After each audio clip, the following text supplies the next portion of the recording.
Good evening. What's happening? It's SEC After Dark, or should I say USFL After Dark. Got a great show lined up, but first, to help me deliver this great show, Stephen Willis, Jeb Beechum, and Jake Thomas. What's up, gentlemen?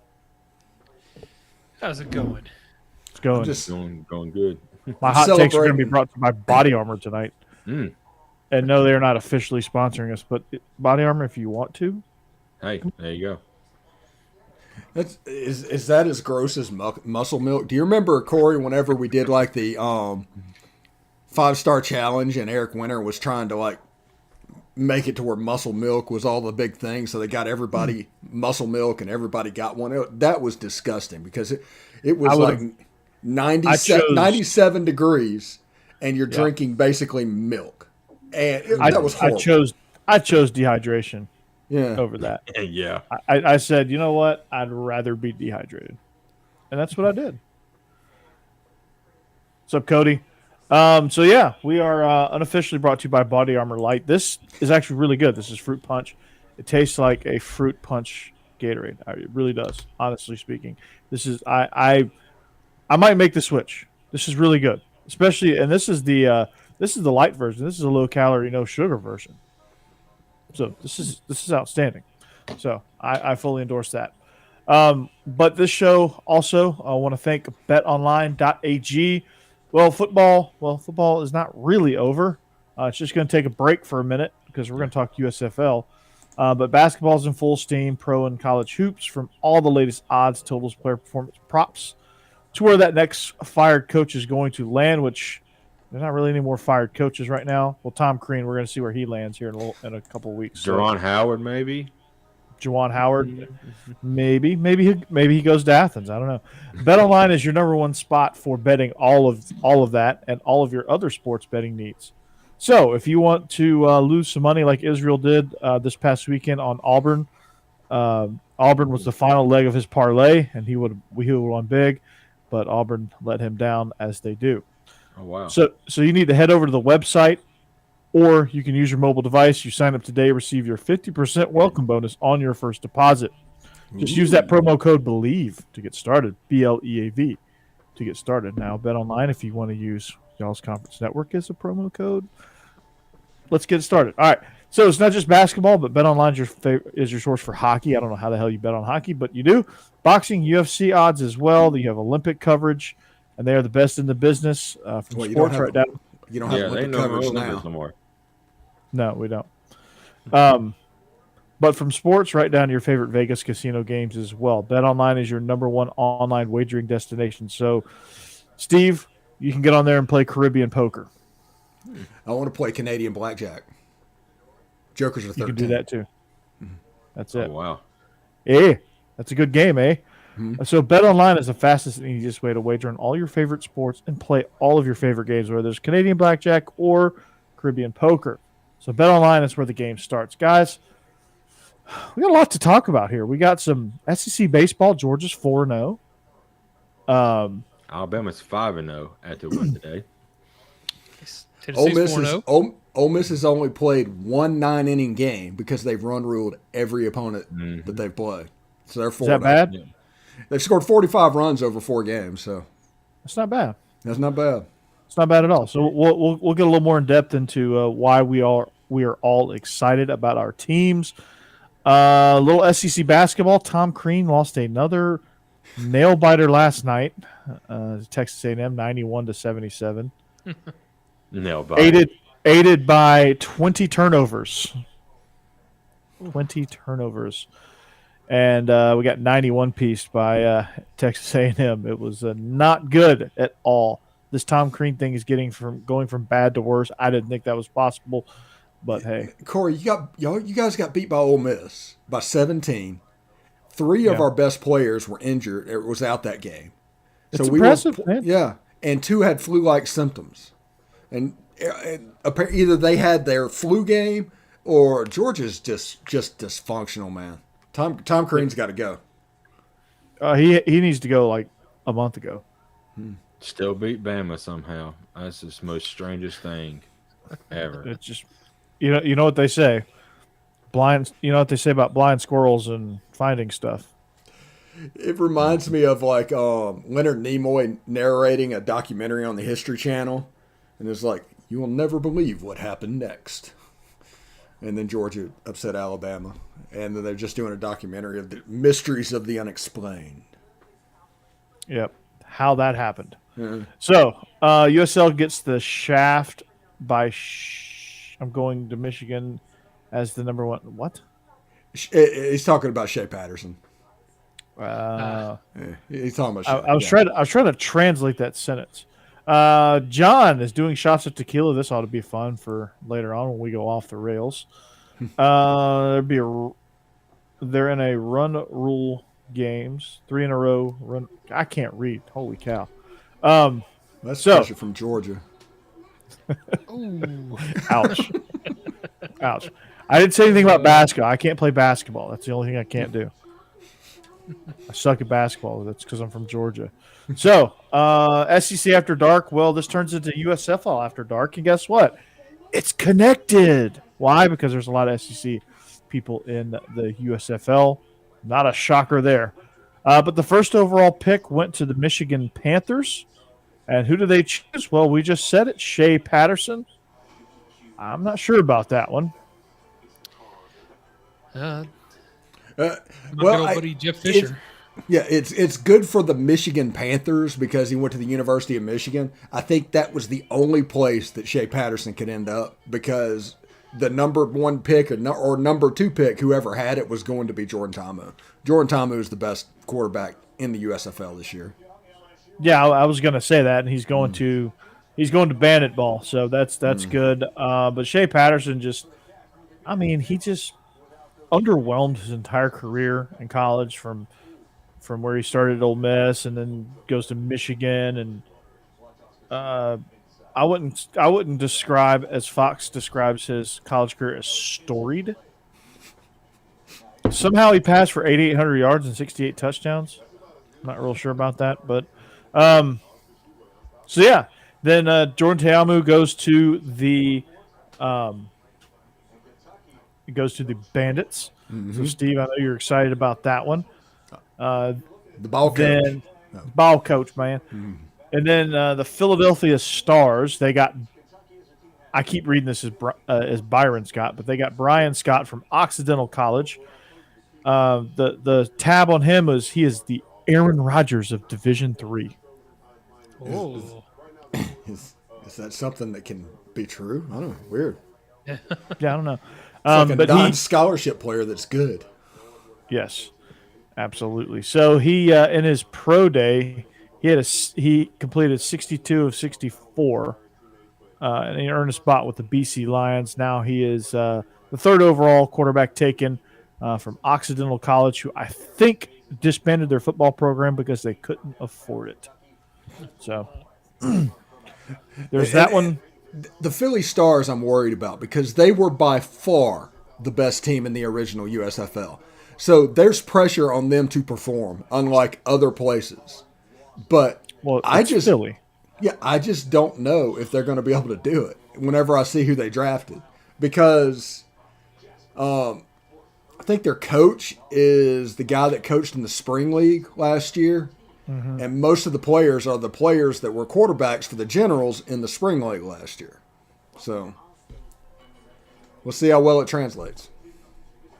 Bold strategy, Cotton. Let's see how it plays out. I might have to go see if I can dig up. We lost Jake. Oh. Jake. Come on back, Jake. Tarleton State putting a professional guy out there, 5'10", 200-pound Ben Holmes. He led the Texans to their first outright Lone Star Conference championship. He had a sparkling 23-2 career record as their starting quarterback. How'd he do against Gilroy, Corey? I don't care. He beat Gilroy. Obviously, he was 23-2. He didn't worry about Brown. That's what made him successful. He wasn't worried about Brown. He was focused on I don't give a Gilroy. flip about Brown. I want to know what you want to do about Gilroy. Great. Tell me who wins. So, yeah, the New Jersey Generals, not owned by Donald Trump. So they got Ben Holmes. The Gamblers got Clayson Clayton Thorson from Northwestern. I thought that was a good pick. He was on an NFL roster with the Philadelphia Eagles, Cowboys, and Giants as well. He kind of kicked around, and but he was in the NFL. He was a third stringer, but he was a solid quarterback at Northwestern. Led them to most of their success with there. So big get there, and I consider a big get if I've heard of you in this case. Yeah, because basically this is, if you're we're a practice squad player in the NFL, then you're a good get in this league. And that's what it is. Exactly. Which means this league is better than college football, and we watch college football, so nobody talk about how bad the football is. Yeah, I mean, that's silly. Yeah, it'll be pretty good. It's football in the spring. Shut up. Mm-hmm. Yeah. The Birmingham Stallions pick Alex Mago from FIU. He was a 7th rounder for the Seahawks in 2018. I think he kicked around on their practice squad. He also spent time with the Jaguars and the Texans as well. 6'3", 214-pounder. He started all 4 years at FIU, became the school's all-time leading passer, or all-time leader in passing touchdowns and passing yardage. Do you have 7? 8? He had 3. I love it. But they got their guy. Pittsburgh got Kyle Lauletta. He backed up Eli Manning for years as a third stringer. He's joining the Pittsburgh Maulers, introduced by one Terry Bradshaw. So Kyle Lauletta from the University of Richmond. Then the Breakers picked Kyle Slaughter from Northern Colorado. He had originally signed with the Mustard Buzzers, but he did the opposite, transferred to Northern Colorado. Moved him to receiver. Did they pick this guy as a quarterback? So this guy's a receiver, and so this is like the lower version of Ryan Tannehill. It's like Cordell Stewart over there. Yeah, exactly. Slash. So there Boo, you go. There. Gamblers. Boo. Boo. Boo, gamblers. So that's the New Orleans Breakers. Coached by Larry Fedora with an offensive coordinator of Noel Mazzoni. Nice. Nice. That's a walking football clinic. But the Breakers got back on my good side by picking Davin Bellamy. I'm going to go through some SEC guys here now that I went through all the quarterbacks. Then you have the Bandits picking Mekhi Brown from Alabama. Let's see. Then you have New Orleans picked a Georgia Tech guy. Gross. Nerd. Pittsburgh. Nerd. What a nerd. Nerd. Nerds. Did we get Jake back, by the way? We did. Yeah, for like 5 minutes. Yeah, he looked like Butters when he went out last time. Yeah, He did. See, I'm looking at my Fox Sports screen here. Adam Schuler from Florida went to the Bandits, a Gator. Let's see. You had B.J. Emmons. You had Blake Allen Camper. You had Paul Adams from Missouri. I haven't heard of a single one of these people. Tyler Catalina to the Bandits. You got your all-star left tackle, Tyler Catalina. Oh, is that from Georgia? Yep. The one that transferred from like Delaware or something like that? He transferred from Rhode Island. Okay. Yeah, he transferred from Rhode Island. Calvin Ashley from Jake's Auburn Tigers. War Eagle. Avery Jinsey from A&M. I was hoping he'd freeze on that, so that his last thing that he heard was War Eagle. Let's see. It looks like Michigan got a good quarterback to back up Shea Patterson. They got Paxton Lynch from Memphis. That's fun. They did. Who started a few games in the NFL. Memphis had 2 quarterbacks taken. That's crazy. That is crazy. I like that. Did Johnny Manziel go anywhere? No, heard Johnny he was Manziel's to the like casino. 30. Yeah. Trey Elston and Derek Jones went to the Generals and the Breakers, respectively. Yeah, Devontae Davis from Texas. We'll consider them SEC. He went to the Bandits. And Jake's favorite ever Ole Miss wide receiver, Quincy Adebayo, went to the Michigan Panthers. Nice. It's not SEC, but the Breakers also took Taywan Taylor, a wide receiver, who was a 3rd-round pick by the Titans. So you see how good of a pick that was. Yeah. Oh, yeah. He was Did he go anywhere else? I think he went to the Falcons before. Yeah, he got after traded that. somewhere and then disappeared. I think it was the Falcons. You're right. Makes sense. He's right? back though. Yeah. Guess who's back? Back again. So, my mission today, guys, is to at least get in the process of picking a team. That's what I want to do. We know Steve's team, right? What's wrong with Tampa Bay? I didn't say I didn't pick them. I got to pick one though. I got to do it organically, and it might actually come down to watching the Week 1 games and really just. Unless anybody wants to help me out here. Me and Jeb, obviously, we're home runs for Tampa Bay because they're right down the road. Yeah. Jake, Birmingham, that makes perfect Right. sense. 30 minutes away. Yeah, and for you, probably Birmingham as well. Because there's no way in heck you're going to root for New Orleans. Not a chance, no. Although I do like Davin Bellamy, but I was starting to kind of think. I don't know. Jeff Fisher. Yes. Hey, Michigan's uniforms looking like West Ham United out there.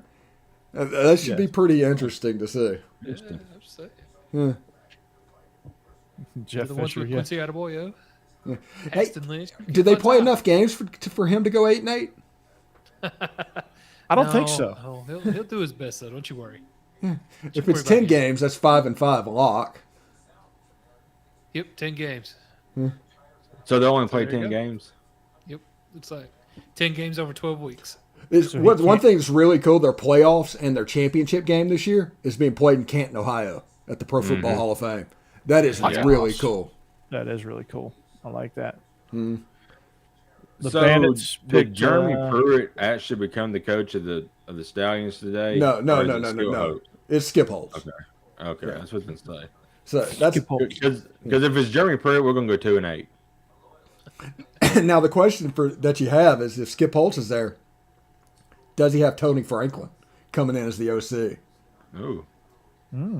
Because I know Skip at Louisiana Tech ran a little bit of air raid at time to time, but I think Tony Franklin was on that tree as well because if y'all remember the Tony Franklin experiment or experience was a mid-2000 thing when Tommy Tuberville hired him, and then he immediately got fired because it was such a horrible hiring. Is that bad? It's not good. It's not good. They hired a 2-win coach from Iowa State to replace you. That's how bad of a job they want to do and how much they wanted to get rid of you. Mm-hmm. Wow. That's sad. A That is 2-win coach. sad. Yeah. And that guy won a national championship. That's how good Cam Newton was. Yeah.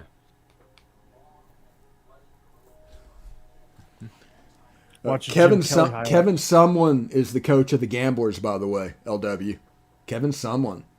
Sumlin. I might have to go with the Gamblers. Yeah, so maybe if they sign Kenny Trill, they'll have a chance. That's right.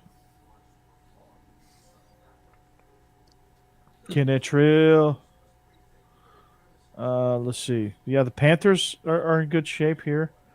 I might go with the. I might watch some highlights of the dude from Occidental College, and if I like him, I might go with his squad. Well, see, in the USFL, McDonald's bags can be handed out full of cash, and there'd be no problem with that, other than the fact that you were handing out McDonald's bags. Mm-hmm. Yeah. Oh wow, Vinny Papali was drafted. Do you know? Who knows? Isn't that the Tampa Bay Bandits. Yeah, isn't that the kid of the guy that was invincible? Vince Papali, the son of Vince Papali. Vince Papali Jr., Vinny. Did not know that. He played at Delaware. He was a blue hen. Picked in the 17th round to the Bandits. He's a bandit. I might be all aboard for Bandit Ball. Bandit Ball is going to be fun, man. They got a good roster. Yeah, and then you got the alumni of the old ball coach. Mm-hmm. That's right. I might have to. Is there a backup quarterback? Is that the other guy from Memphis you were talking about? Brady White? Yeah. Brady White, yeah.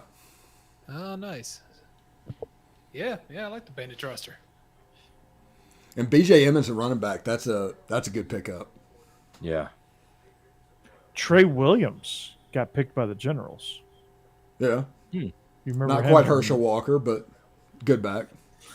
Yeah. Yeah, he's slightly less. Yeah, it makes me want to watch Small Potatoes, Who Killed the USFL. That's such a good documentary. Wait, you better give me credit. Oh, he gets plenty of credit. From Burt Reynolds, even. Yeah.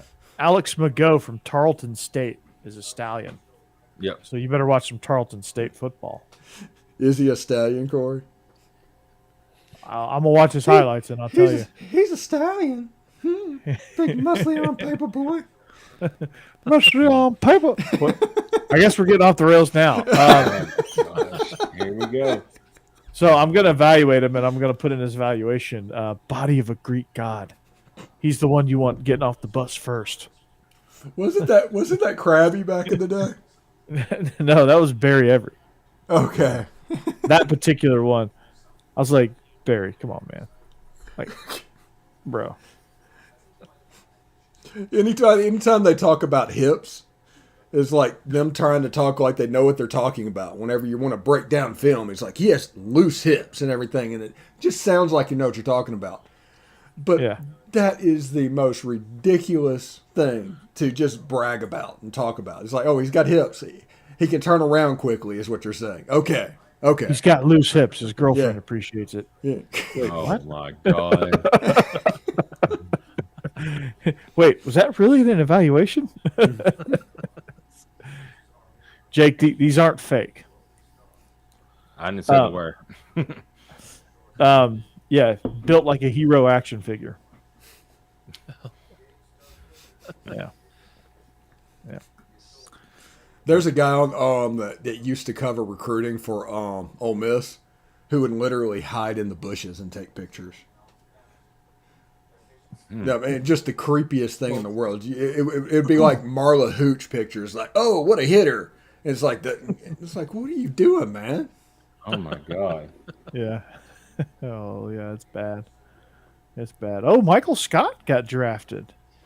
Oh, He was good being plucked from the depths of Scranton to he picked. That's great. He went to Colorado, Yeah. Corey.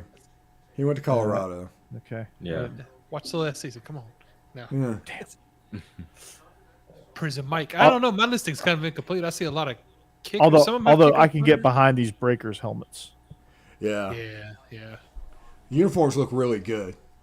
Actually, I was impressed with all of them. None of them look gimmicky or anything.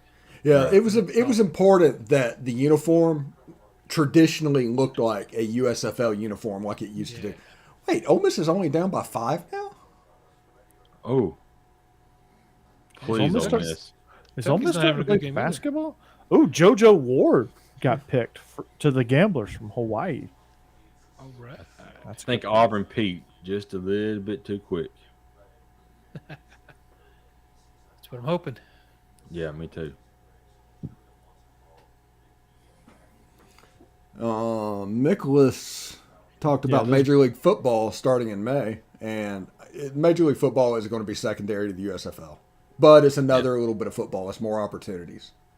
So the more they can do it, the better chances of one surviving is. Yeah. So right now my early favorite might be the Houston Gamblers. But here's that. We've seen Kevin Sumlin coach, and then other than Johnny Manziel, he didn't really produce a quarterback. Hey, you shut your mouth when you're talking about Kenny Trill.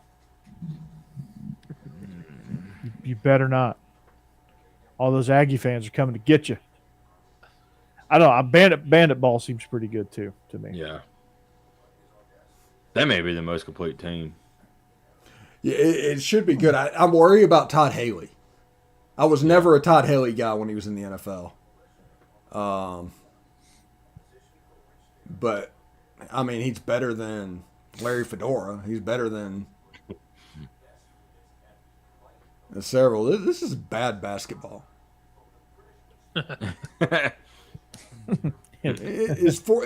Auburn was that up by last night. it was up by like 14 points. And now it's a 43-40 Auburn lead. That was last night. Oh, All right. wow.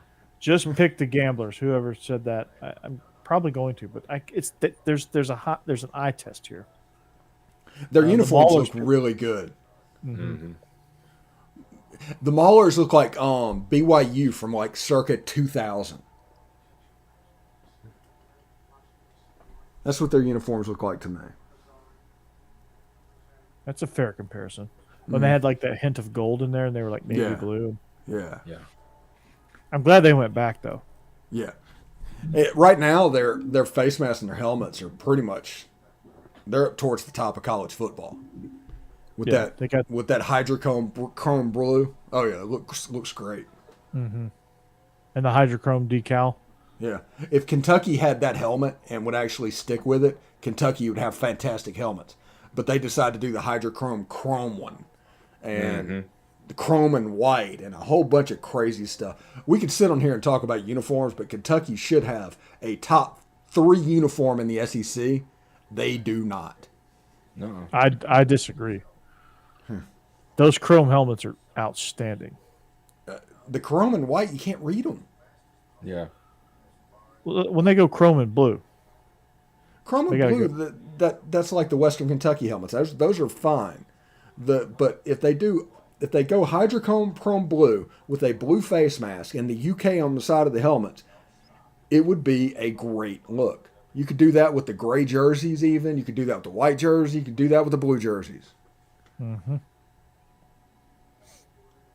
I still think they have really cool uniforms though. But Jeb disagrees because they stole the checkerboard. Yeah, that also pisses me off. Kentucky just said mine, and we don't have any reason for taking it. We just are. Yeah. We just are because we can. One of the best uniforms that never uses it. Which one is that? The powder blue. The Oilers look that you guys did? In the Sugar Bowl? Yeah. Actually, the powder blue helmets with the red jerseys and the gray pants is probably the best uniform in college football. Homer. No, I'm dead serious about that. And when it comes to uniforms, It does look good. yeah, there's not many teams in the country that can compete with our uniform ballot because there's not many that can mess with red and blue. Yeah, Oregon, but the guy, Cassidy, she's right. Oregon always has a new uniform. Every single year since they have a new uniform. They've kind of jumped the shark with that, I think, a little bit. But no, there was a The run. colors are the green and yellow. You almost have to. Mm-hmm. Yeah. But they try every Nike prototype out. But I don't You know like what? those huge numbers that they have. Oregon jumped their shark. They absolutely did it. But Oregon, whenever Joey Harrington was the quarterback, those uniforms were slamming. That was the one time they got the green and yellow right. I like the I like the era when they had Mariota as a quarterback too. Yeah. Before they started getting crazy with the O, they had the wings that were kind of faded into it, and then sometimes they just put the O on the side and kind of blend that in. The Oregon Stormtrooper uniforms were from like 5 years ago were one of the best. The all whites. Yeah, those were awesome. I liked Tennessee and Auburn Stormtroopers pretty fantastic too. Yeah, I do like the Stormtrooper uniforms. Go all white. Then you have just don't play like a Stormtrooper. Yeah. That's the problem with Tennessee is they have the same aim. Yes, they do. Yeah. Yes, they do. Oh no, that's awesome. That is awesome. Yeah, those are the all whites are good. I liked it when Georgia unveiled the 40th anniversary white on red. Oh, for the Arkansas game. year. Yeah. Yeah. I also Those need like to be- when Georgia wears the red helmet, black jersey, and the silver breeches.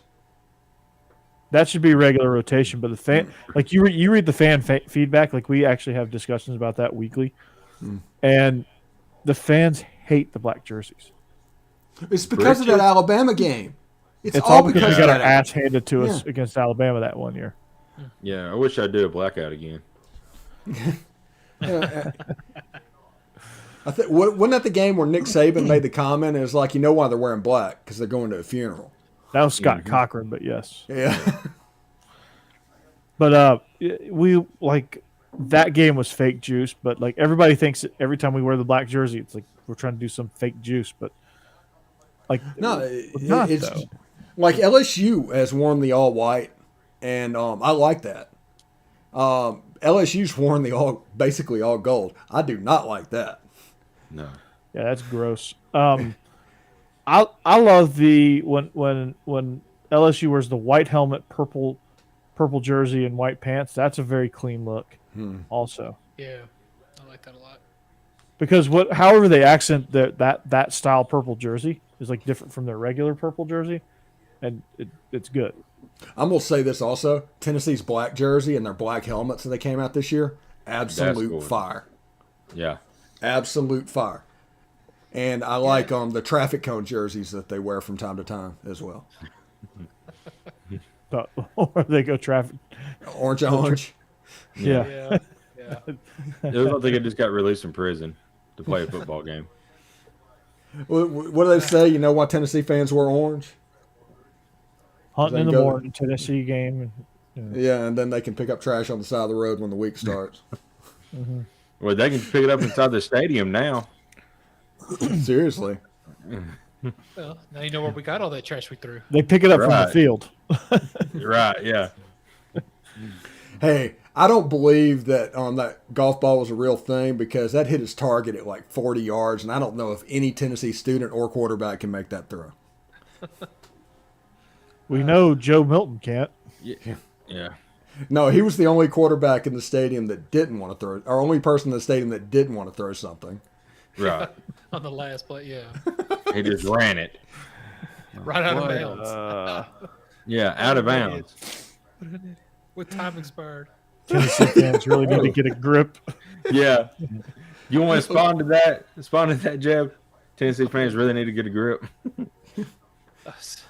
Well, if they got a better grip, they probably would have been more accurate. That was hard. They'll be all right. It's been, it was 50 years of one of the best teams in football, and now 10 years of being terrible. 10. It's a lot, 10. okay? Look, I'm not Y'all going to haven't been out there for 14 okay? years. I'm just saying 10. I don't know. Yeah, it's been longer than 10. Maybe we're at 13 Hey. or 14. I don't know, but Ole Miss was a dominant school in college football, and then Johnny Vaught retired. And then in the 70s and the 80s, we were Vanderbilt. We were completely irrelevant. And then over the last 30 years, we built ourselves back up, and now we're making access bowls. So I'm going to crow, I'm going to have fun, and I'm going to talk all kinds of noise because we've been at the bottom of the valley. I don't believe it. I'm We just saying started from the Tennessee fans are bottom, now understanding. we're here. There's a lot of frustration over the years with all these coaches. Just keeps building up, building up. You got a good one now, though. See what you're looking I at, think so. Auburn? This is Auburn. Yeah, This is the future of Auburn football. we're definitely a cautionary tale. We're what you don't fire people unless you have to. Don't be hasty. For God's sake, do a better job of vetting your coaches when you hire them. You know what's wrong with everything in college football? Boosters. Yes. Yeah, that's probably true. Once There they was a get lot too, going on once they behind the get, scenes. once they get too handsy, you end up running off Greg Schiano and having backdoor deals with Jeremy Pruitt. You can't spell butt chugging without Oh. a T. Oh, man. Oh boy. Hey, didn't Tennessee also have that guy with the plunger boy? Yes. Yeah. Yes. Was Yep. I'm sorry, was Jeb. that I didn't mean to Derek pick Dooley? on you. Might have been Lane Kiffin that started that too. I'm just saying. I don't remember what year that was. He left a mess when he left. Oh, Literally. man. Literally. If Which, Ole by the Miss way, that- gets Arch, they're winning a natty. Mm. Which, by the way, Jeb, what? I was gonna say that was all brought before he went to college and when he was younger, and he was a big charity helping out all the time. He was a really good kid. Daniel Hood was his name. I remember that. It was like one of the first times I really like with Jeffrey Simmons, where I thought, okay, they did something stupid before they went to college, and we shouldn't just hold it over their heads the rest of their life because people could change, and he did. I mean, Jeffrey Simmons is a good guy now. Daniel Hood turned out to be a really great guy, but I don't know what happened. Daniel Hood made a mistake when he was like a freshman in high school. Jeffrey Simmons was like 1 month away from being on State's campus when he started kicking that woman on the ground. Yeah. Oh, I was upset when we drafted him when the Titans did. Yeah, it was. Just because of that. I was like, you can't draft somebody that did that on video. But, they'd said 4 years of college or 3 years, however many he was there. He had not set 1 foot out of bounds, out of the line. He was a good guy trying to make up for it. Mm-hmm. People do stupid stuff with their kids. Well, absolutely. Still have fun at his expense. Damn, Cody, you couldn't even uppercase Jeb's name. Come on, man. Oh yeah, that's awful.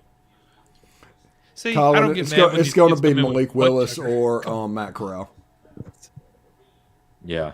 And it shouldn't be Malik Willis. It shouldn't be, but they love his numbers. He needs a Steve McNair program of 3 years of just not playing at all. You think Kenny Pickett's falling? Steve, you wish that on your cousin? Kenny Two Gloves? Yeah, little hands. This quarterback crop is weak sauce. Yeah. Which is going to be funny because 3 of them's actually going to turn out probably because everybody thinks it's weak sauce. Right. Yeah, I was gonna say there are several that could be good, but you're right. There's no consensus number one, or the people fighting for the top spot. It's just in like 5 years. I don't know. Yeah, maybe Kenny Pickett. Matt Corral is game breaker, but can he stay healthy? How many years did Aaron Rodgers sit behind Brett Favre before he finally got on the field? It was 4 or 5, 6, maybe. I was thinking 5, so it was somewhere in there. Yeah, and then they just unceremoniously got rid of Brett Favre too soon because he ended up going to Minnesota and was really good. Yeah. Mm-hmm. That's why if one of them falls, I think this would be a good year for Tennessee to pick a quarterback because Daniel's going to be the quarterback next year. I think for any of these quarterbacks to do well, they can't be picked in the top of the draft. They need to be picked in the back half of the draft by teams that are actually have good organizations. Yeah, and we'll sit them for a year or two. Knowing my luck, the Lions will take Matt Corral at pick 30. Yeah. Oh, it's like it could have been anybody else, and it was the Lions. Okay, Auburn's up by 12. Crap. And Drew Brees was not a first rounder. You're right. And then you can get great quarterbacks later in the draft, but if you look at the history of quarterbacks, first rounders tend to do better. It's just you might get lucky with somebody later on. But you can't just pick late in the draft and hope. Believe me, I know the Titans have picked a 6th or 7th round quarterback, I think almost every year for the last 7 years. And they're all cut before practice time or before preseason.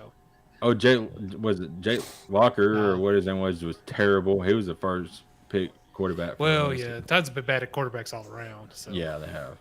They can't. It's so bad. That's why I'm glad they we had Zach Mettenberger and didn't do well there. So. Yeah. Jake Locker thought he was a running back playing quarterback. Yeah. In the NFL. Mm-hmm. Mariota, Vince. Wait, I'm supposed to throw the ball? What is this? My favorite thing was the argument back in the day, but everybody couldn't figure out who was going to be the better pro, Mark Brunell or Billy Joe Hobart. And then you have people that would just stand Billy Joe Hobart over and say, he's going to be an all-pro guy. He's a great quarterback. And then Mark Brunell almost went to the Super Bowl with the Jaguars. Yeah. Colin, you said if Tennessee got Aaron Rodgers, it's over. But the problem is the Packers won't a lot for Aaron Rodgers, which is understandable. They should. Yeah. But they want 2 first-round picks, and they'll probably get a top player or 2. I mean, we're not going to get rid of A.J. Brown for Aaron Rodgers. It's just not going to happen. Yeah. John Robinson ain't going to do that. Kind of negate it. We already don't have a second round this year, so. Exactly. I don't see them giving up a lot of picks for him. No. Colin, I agree with that on AJ. I thought AJ was going to be something else. Mm-hmm. He's a good college quarterback, great college quarterback, but he was just average. When it comes to NFL talent, he's just average. Yeah. I mean, that's why he's been a backup for his entire career. Which I mean, he's made a good living doing that, so I can't really knock him. But when it comes to skill sets, he's not a 16-game starter. Well, he tore his ACL like in preseason this year, backing up Matty Ryan. So but still, he was not a 16-game starter before that. And no, definitely won't be after that. But that's saying. just what he is. It's just his role. I mean, I think he's a good backup for somebody. He's somebody that could come in and not lose you the game. He's Andy Dalton. I mean, that's what he is. Right. He's Andy Dalton with a more powerful arm.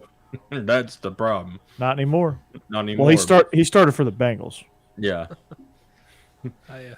Which John, before this year was kind of like a banana peel away from being the Lions. Yeah, he started last year whenever Dak Prescott went down. That was not good at all.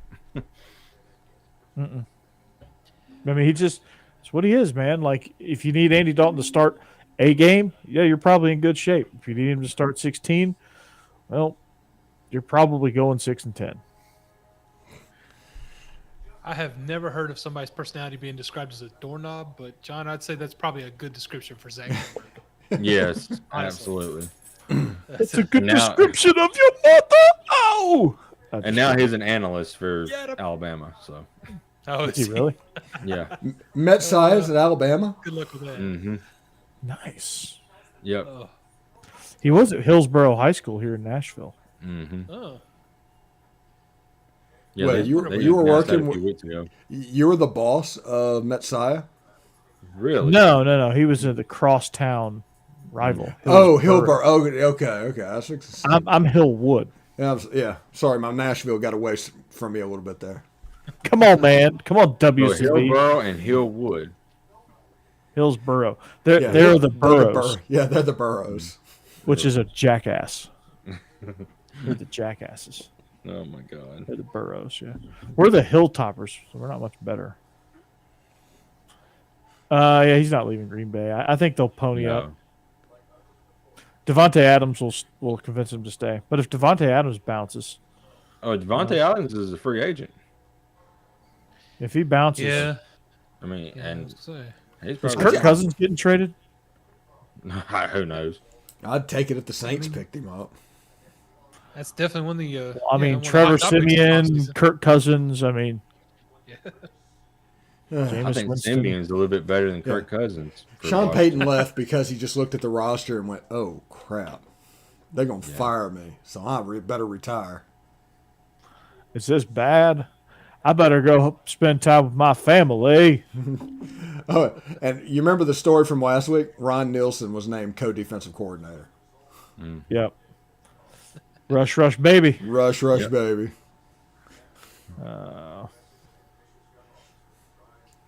I wish Becky would have kept those.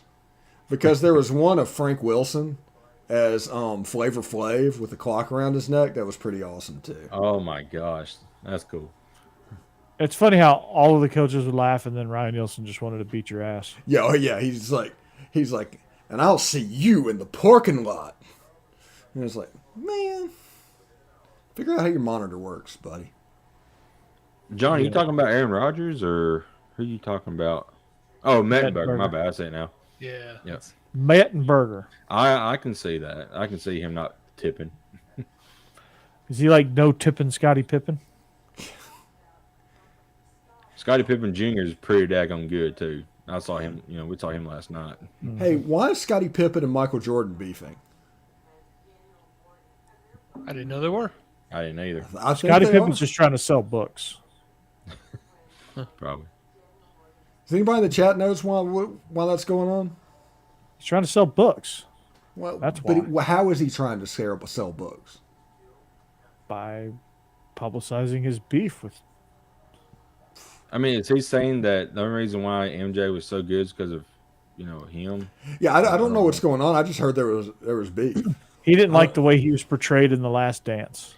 I was gonna say maybe it had something to and do he's with writing a book about his career. So he wants to sell books. He wants to get attention. Okay, is it called Next to the Last Dance?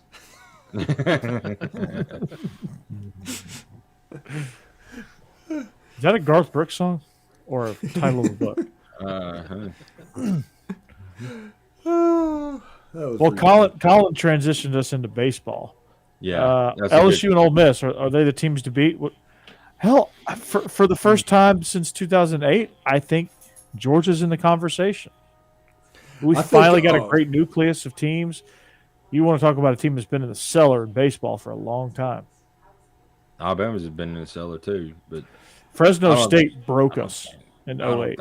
I don't think Alabama's quite there yet, but we were 4 innings away from winning the College World Series in 08, and then Fresno State broke us.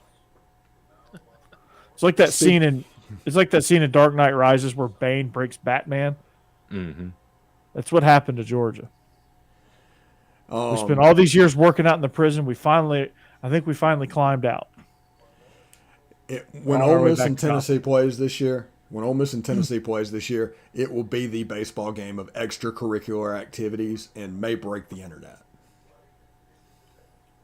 Extracurricular activities? Those are facts. Both of those teams do things outside of the normal playing of baseball, swag-wise and things like that. Yeah. There might be a fist fight somewhere in center field.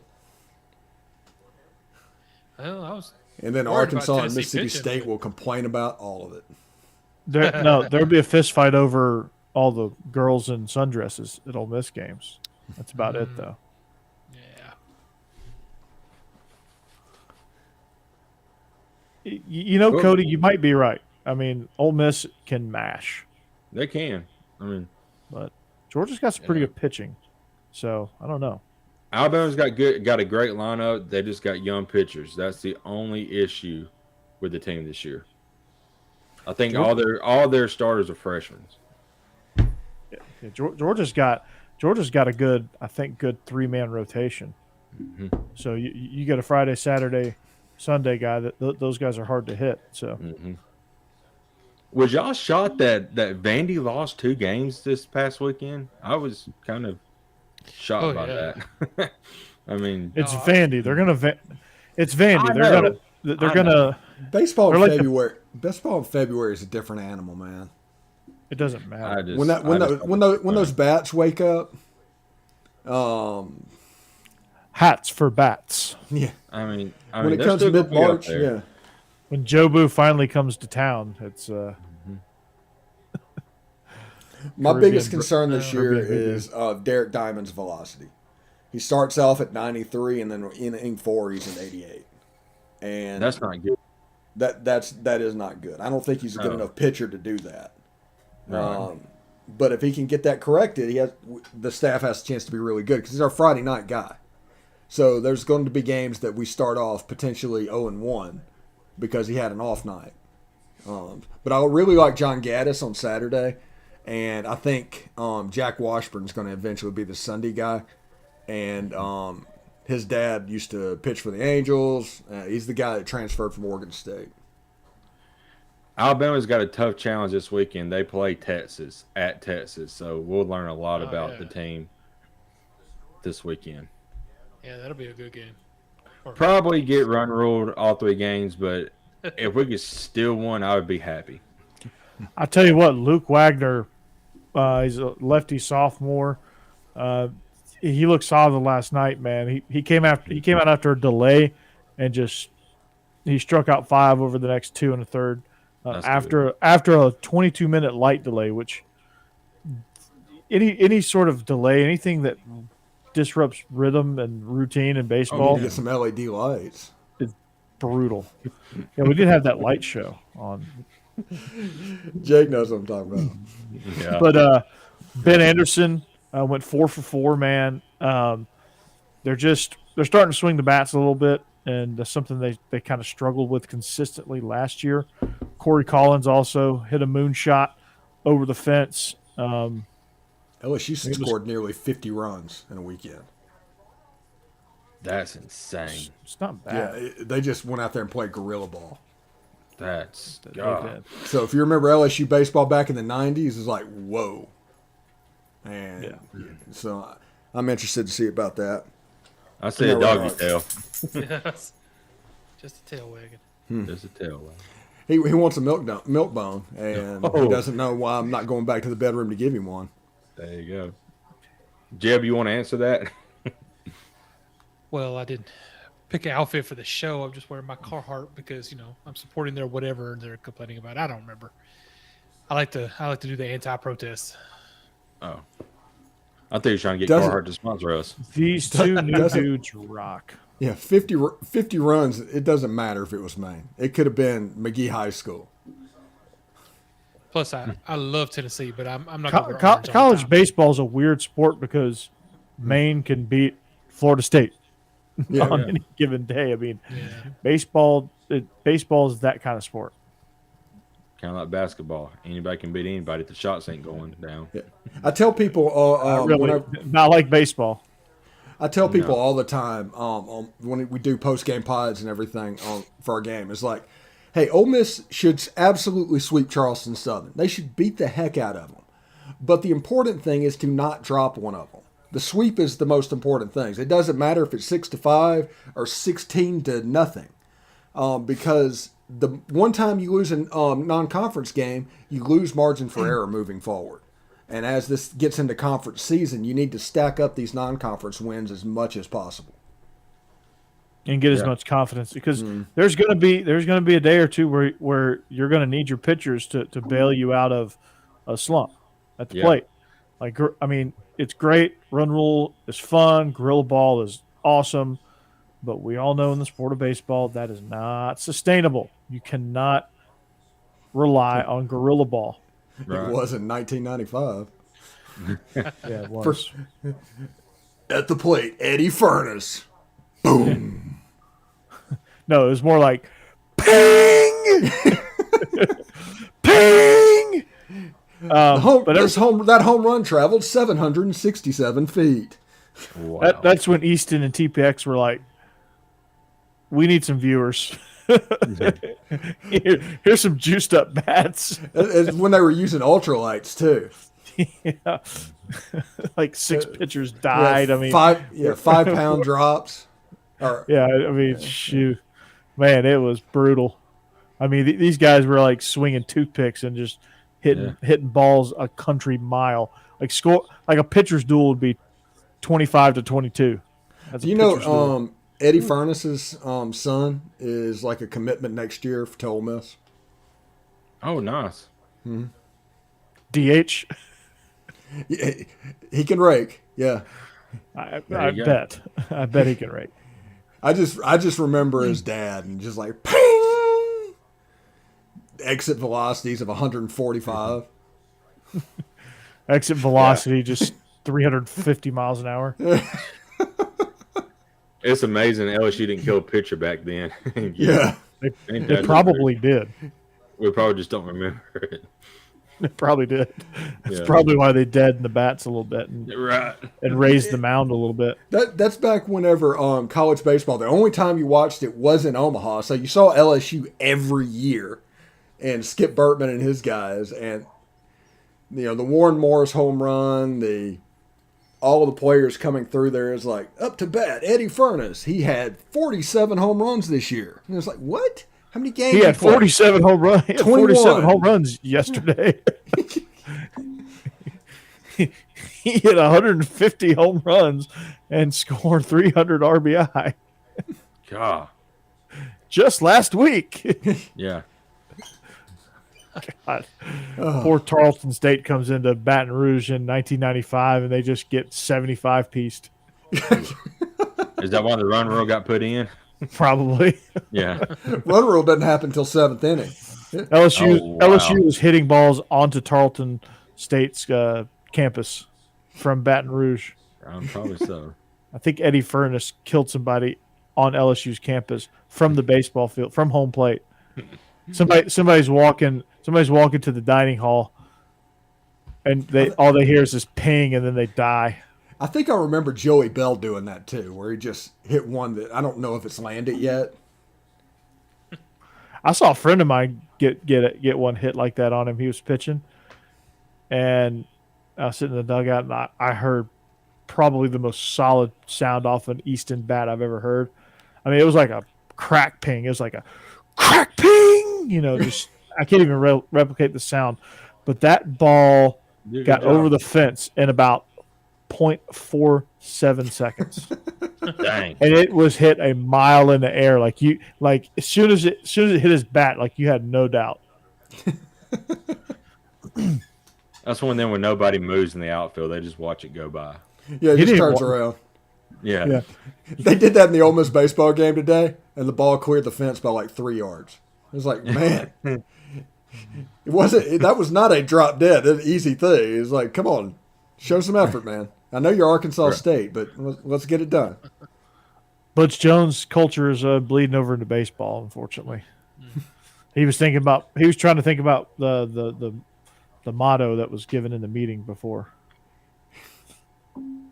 We're going to get this thing brick by brick, base by base, stitch by stitch. He's like, what? Huh? Ping! Oh. Ping!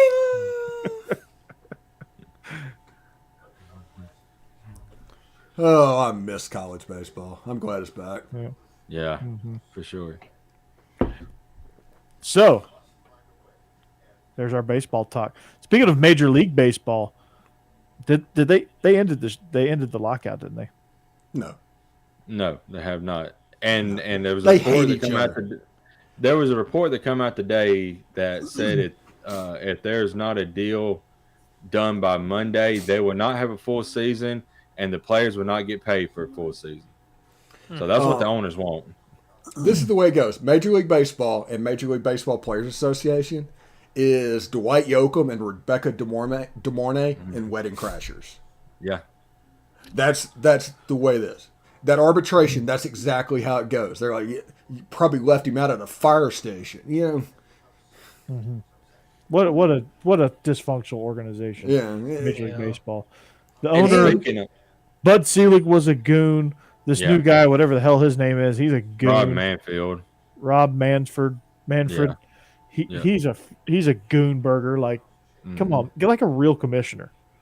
And as much as we make fun of Roger Goodell, he's been outstanding for the NFL. Yeah. Adam Silver just bends over for the players in the NBA, lets them do whatever the hell they want to, and that product has gone way down. Although it's on its way back up now a little bit, but it's mostly star driven. It's not anything the league is doing. They just have some likable stars now.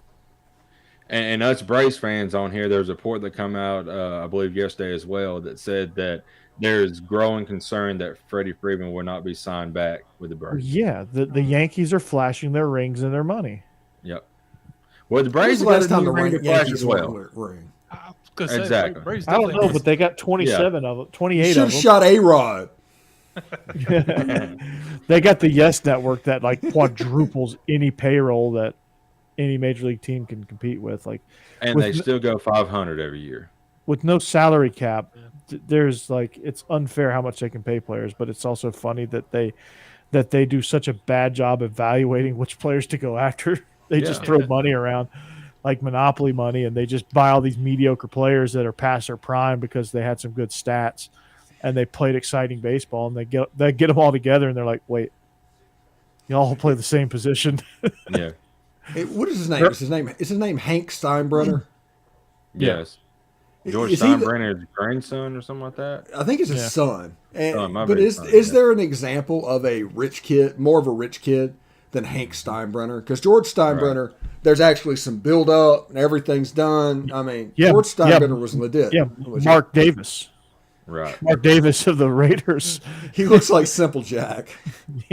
They're the same dude because they got the franchise handed to them, and they're way less talented than their fathers, and they're just running the franchise into the ground.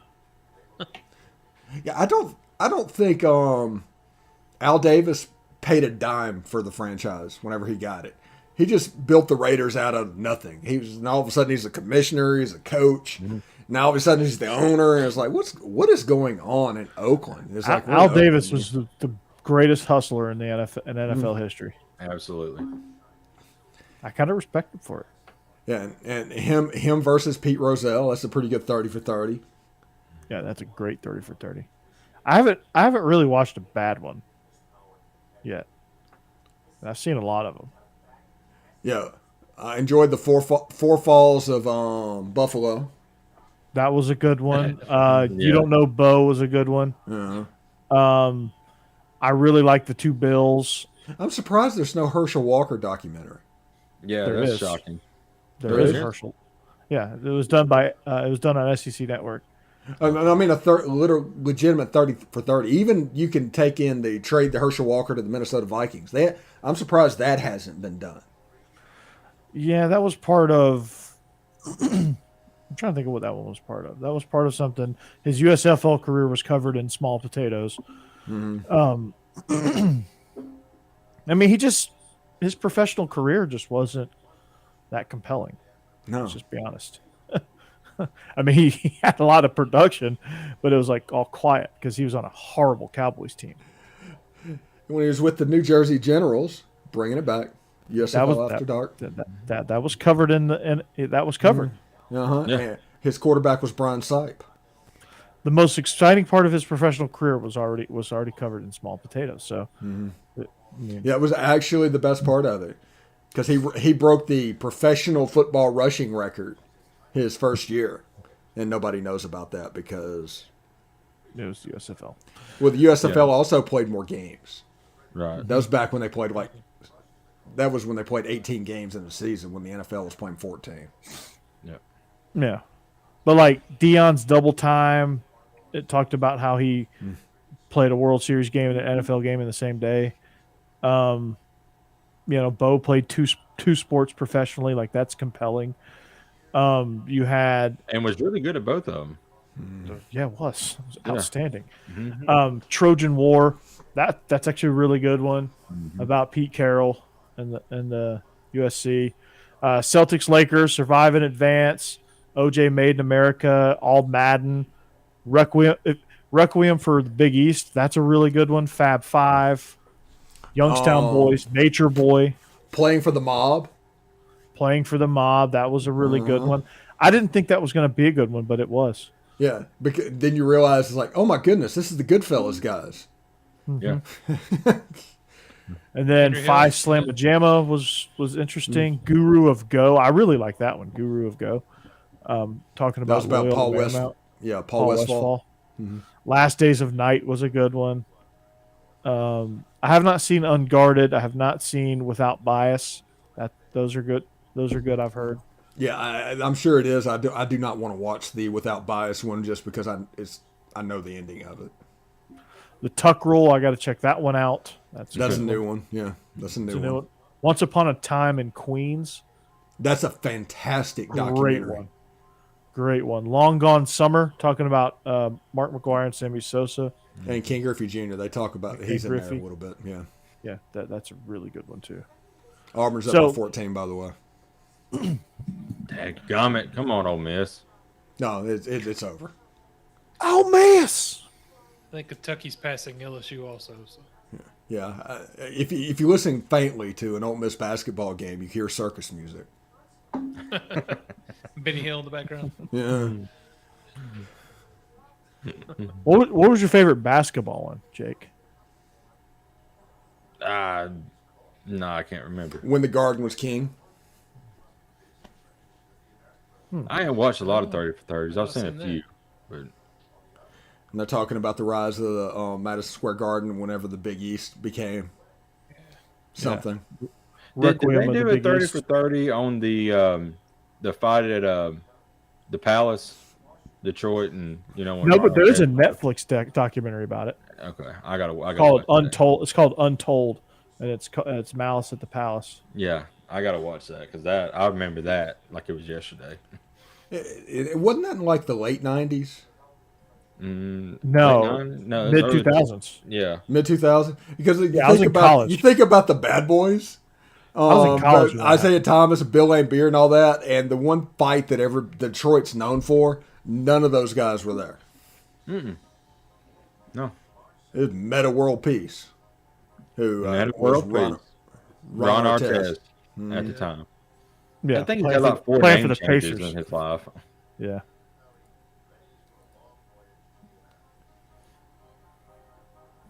I hear circus music. Oh my gosh. Oh, he just threw up a 3 and nailed it. Who did? One of Auburn's backups. A white boy? Yeah. Apparently there's a bunch of white boys on the court now. Yeah, he looked like Eddie Munster. Mm-hmm. I can't believe we actually talked about what we was going to talk about tonight and didn't get off the rails like right at the beginning like we did last week. That's on me. I'm sorry. That's because the topic was so good with the USFL. Yeah, it was. It was really good. Mm-hmm. Well, hey, we ain't had story time yet, Steven. You got a story for us tonight? I don't think I have a story tonight. After the Ryan Nielsen, him wanting to meet me in the parking lot like freaking Happy Gilmore. Now I'll see you in the parking lot after the game.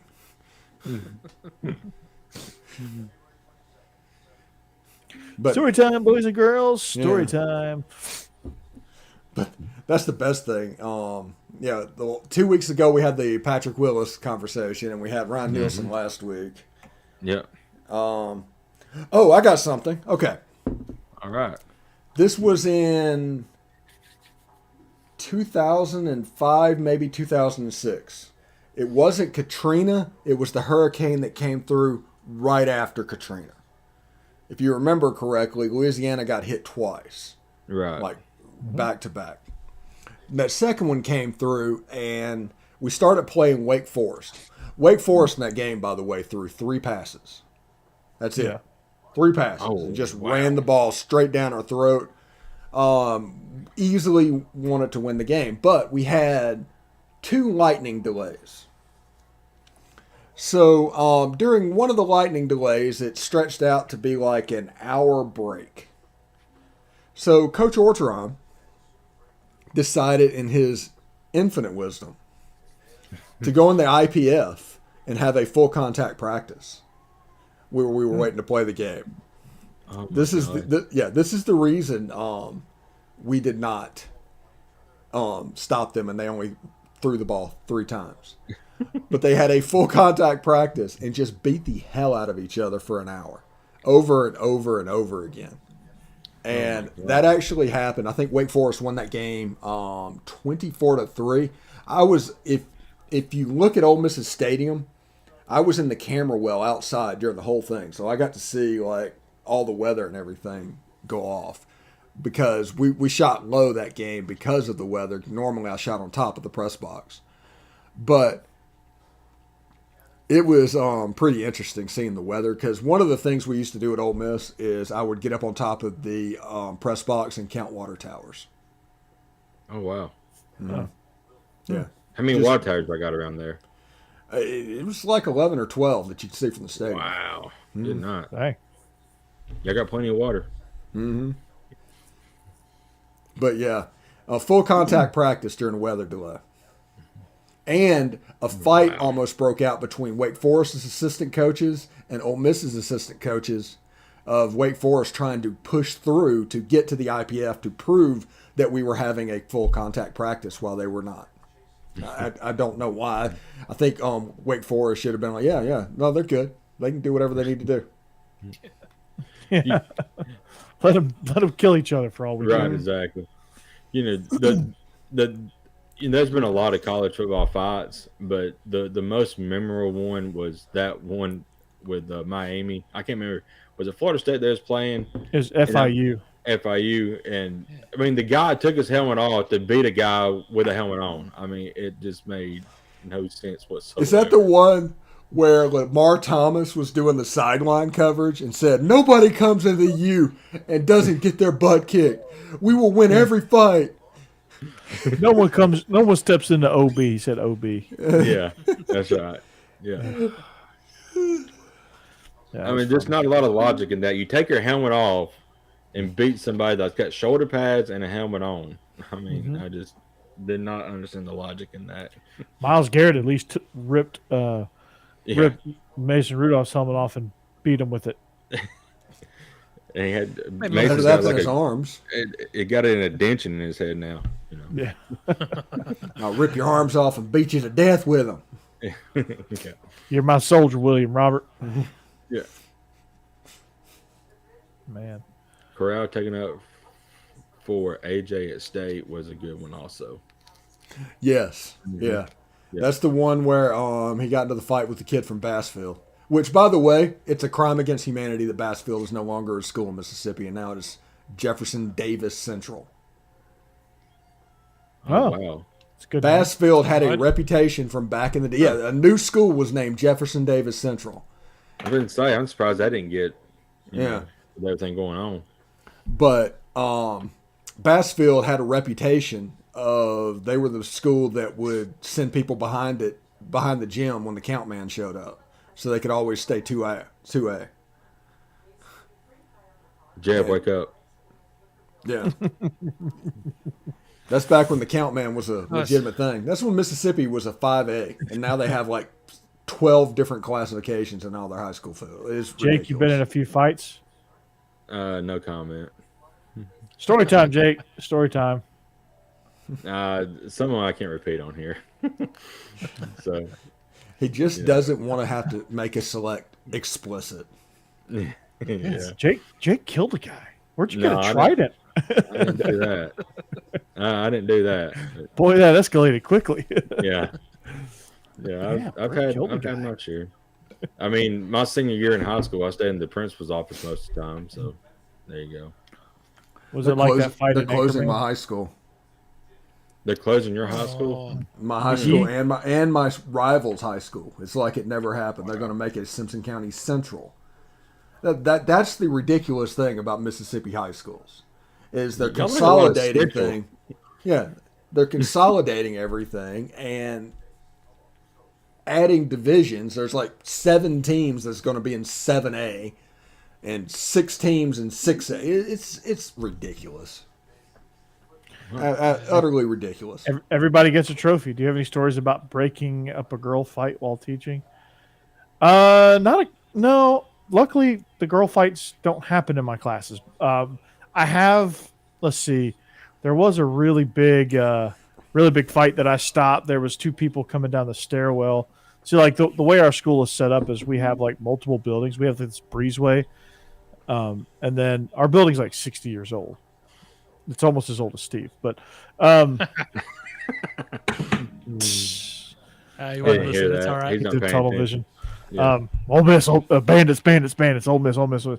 Yeah. So I'm walking in from the breezeway, and our basketball coach is sitting there. He's on lunch duty. He's like watching that area, and all of a sudden I hear from the stairs, and I'm not even in the doors yet. I hear from the stairs, You got Coors Light? "You got Coors Light here?" No, I hear like screaming, and like I hear somebody tearing ass down the stairs, and it's one of my players. And we have a game this day. This is a game day.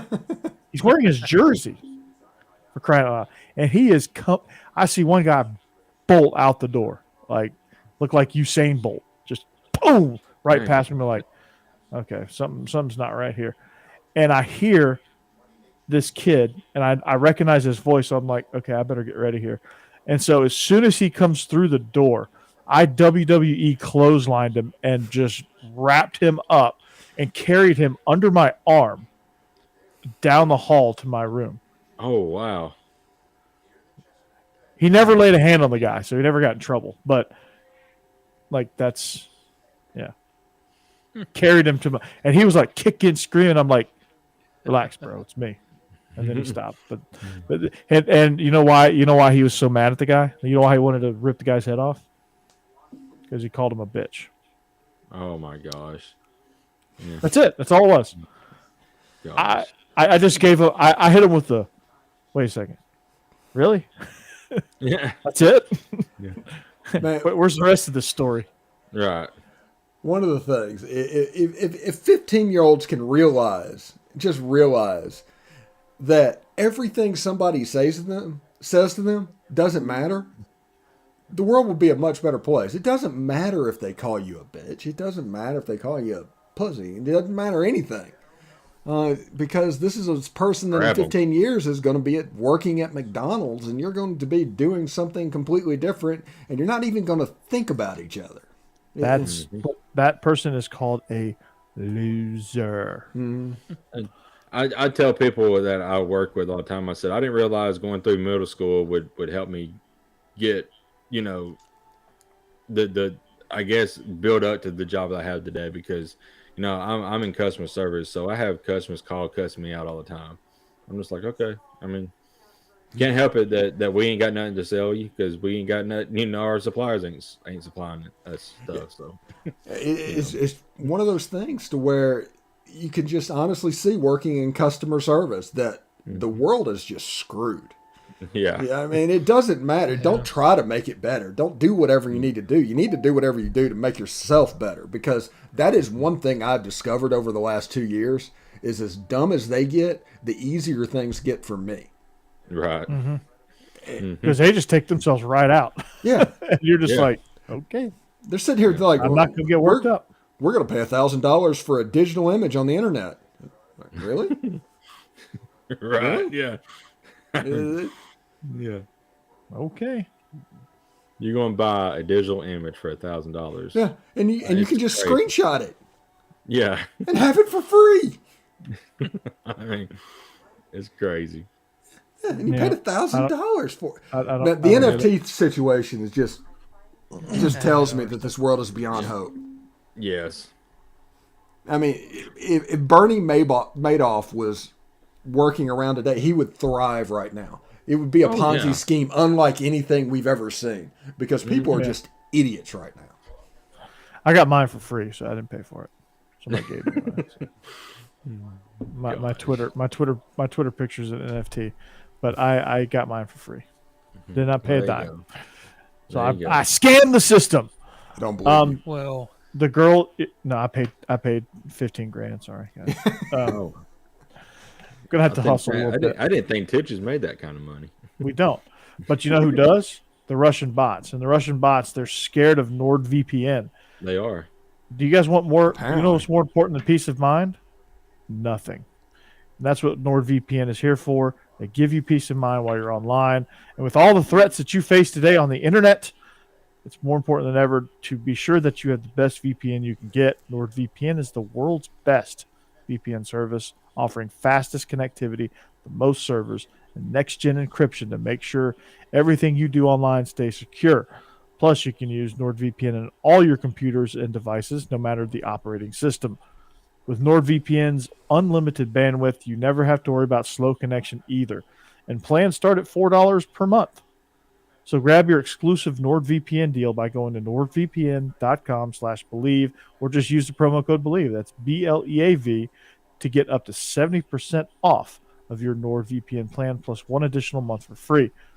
It also has a risk-free 30-day money-back guarantee. NordVPN, that's where it's at. So that's the gold star, the gold standard in security. Now, this next thing, if you're going to break up a girl fight, you better, like the old saying is, you better eat your Wheaties, because you're in for, well, this one is Athletic Greens, right? So tons of people take multivitamins. People eat their Wheaties. But it's important to choose one that is top quality. With one delicious scoop of Athletic Greens, you're absorbing 75 high-quality vitamins, minerals, superfoods, probiotics, and adaptogens to start your day right. They have their special blend of ingredients supports gut health, which I need desperately, your nervous system, your immune system, energy, recover, focus, and the one that we all need, aging. It's also lifestyle friendly, and it fits a wide range of diets. So, Steve, your South Beach diet, it's great. There's only 1 gram of sugar and no chemicals or artificial anything. Oh, it sounds cooler that you do the South Beach. So reclaim your health and arm your immune system with convenient daily nutrition. It's just 1 scoop and a cup of water every day. That's all. 1 call. That's all. To make it easy, Athletic Greens is going to give you a free 1-year supply of immune-supporting vitamin D and 5 free travel packs with your first purchase. All you have to do is visit athleticgreens.com/Bleav.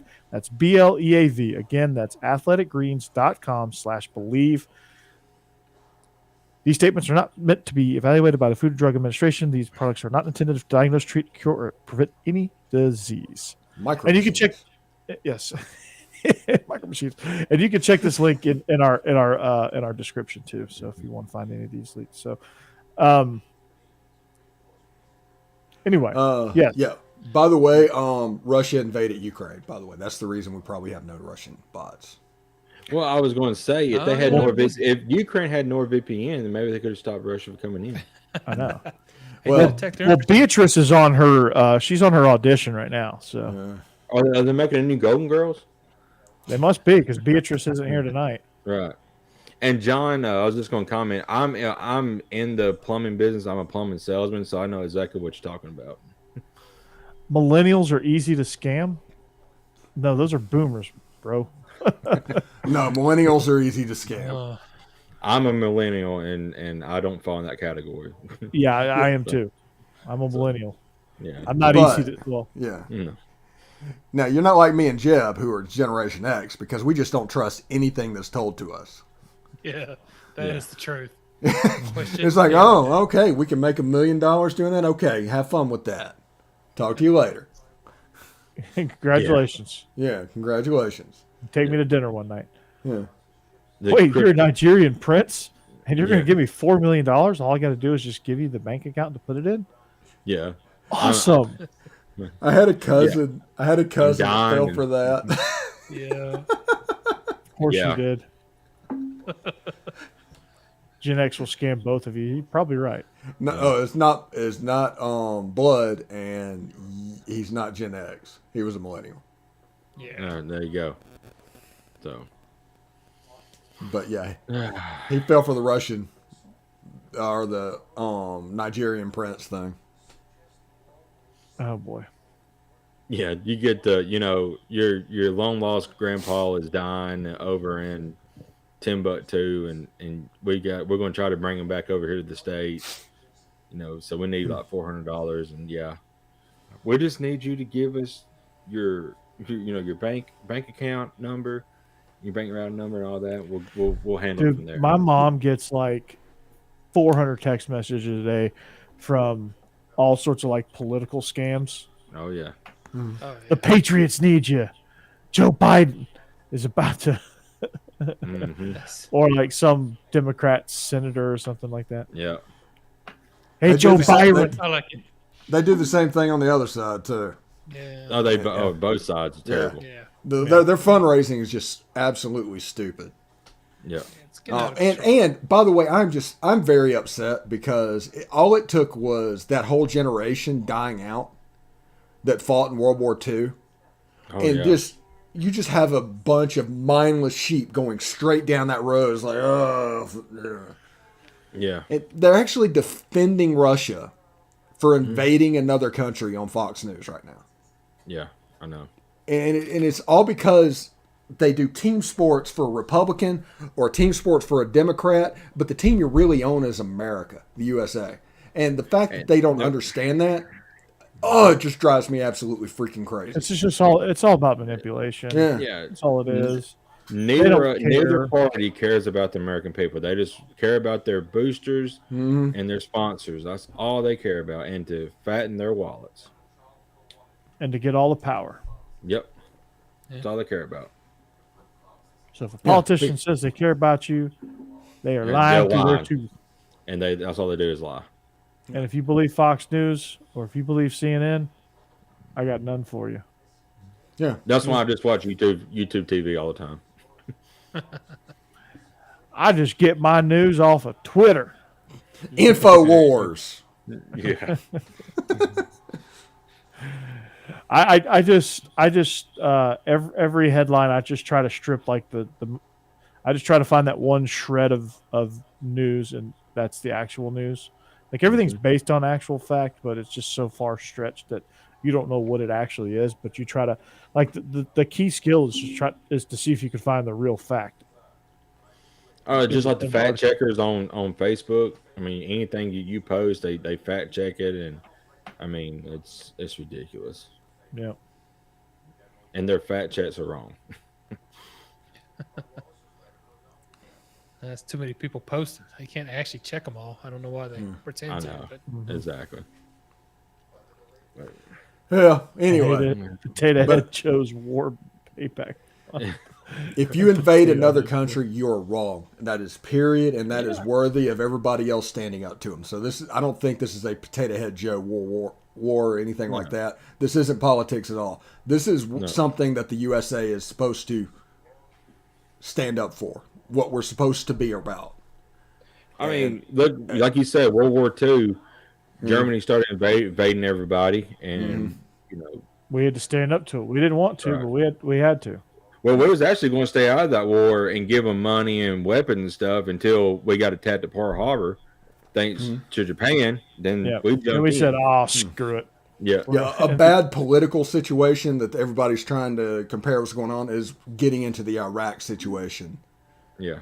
Under false pretenses and for oil and everything. That is not something that the USA should have been in any part of. Nope. But this is closer to World War II than anything else that we've been in. Yeah. In 100 years. And this is very eerily similar to Hitler invading Poland. Yeah. Yeah, and the lack of doing something is close to Neville Chamberlain and the policy of appeasement going into the beginning of World War II. If this gets any worse, we're going to have to jump in. Yep. And so it'll be Russia and China versus U.S. and the rest of the world. Guy, I don't think we need to close our borders. They're illegal immigrants. They're already illegal. There's not a lot we can do. The one thing that people complain about and that they want is a wall, and walls over history of man. They are built to keep people out. They eventually keep people in. Plus, I'm not sure what closing our borders has to do with Ukraine. It doesn't help anything. Yeah. I guess it doesn't hurt either. It's just, no. I mean, it is what it is, with the borders. You're not going to, I mean, even if you have a wall, you're not going to, I mean, it's just, there's no perfect system. Listen, we had this pandemic that happened. There was going to be migration after this because in Honduras and El Salvador, that is not a good place to be in a pandemic. No. There's going to be people try and move, and they're going to try and improve their life. Plus, with all the complaining about there not being enough people taking these jobs, when you want immigrants to come in, they'll take the low-paying jobs. Why do you want to close the border? Right. They'll do all the dirty work. There you go. Seems good to me. I don't understand it. Just let them. I don't know. Just let them. Politics is a team sport. Republican and Democrat, both of them. Politics of a team sport. Have I been to Europe, Cody? Yes, I lived in Italy for 2 years. Republican and Democrat as a team sport is the problem we have in this country because the team that everybody is on is the USA. Period. Should be anyway. Yes, it should be, but it ain't to them.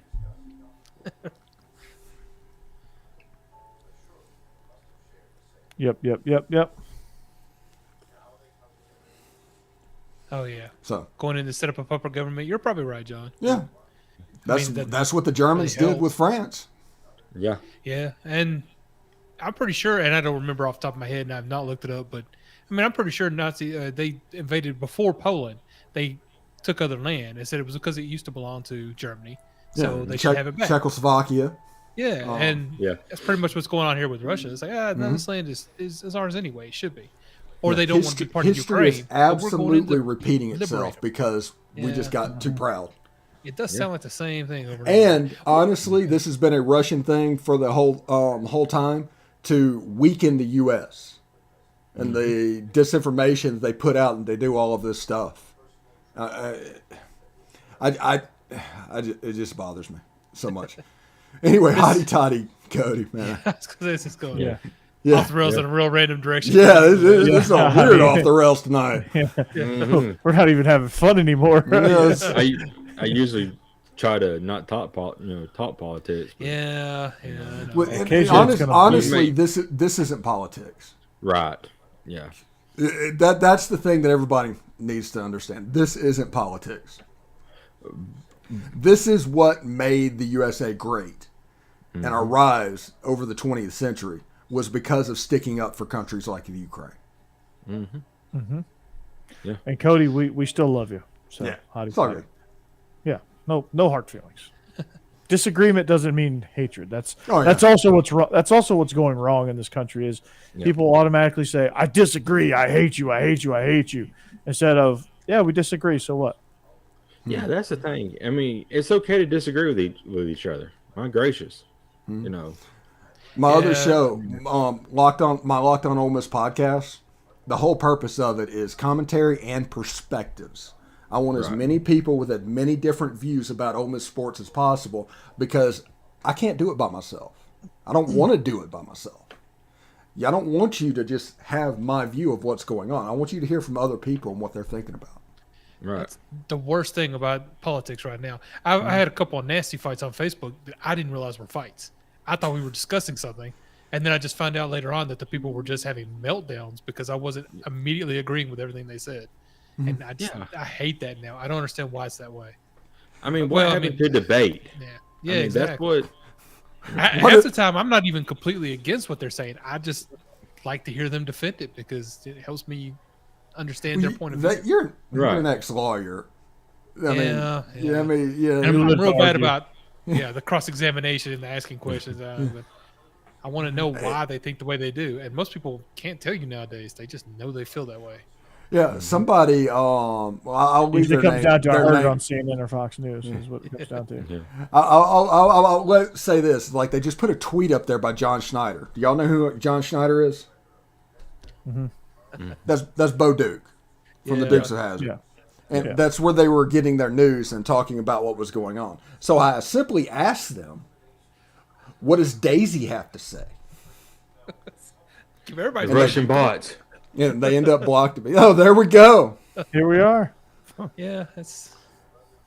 I hate that it's gotten so Beppa the Boopy. angry. Yeah. Yeah. Is that Buca de Beppo? Yeah. I mean, it's okay if you disagree with somebody, but they just absolutely just go bonkers, you know, and start getting mad. I mean, debate. That's how this country started. I mean, there's always been two political parties, and I mean they've always hated each other. Exactly. From the very Fun beginning. facts in history. Yeah. From the Virginia Compromise, they've always hated each other. I mean, Exactly.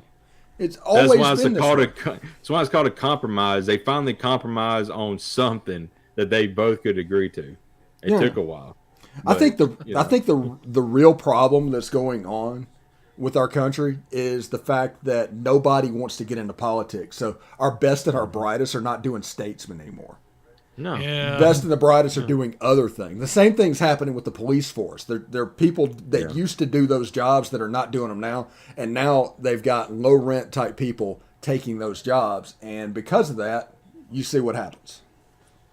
And one bad apple in the police force doesn't make all cops bad. No, not even a little bit. No. I mean, I know a lot of cops, especially where I live at. My cousin's the actual chief, and his entire squad is absolutely amazing. He has got a great. How many people live in your squad, town? So, like 200.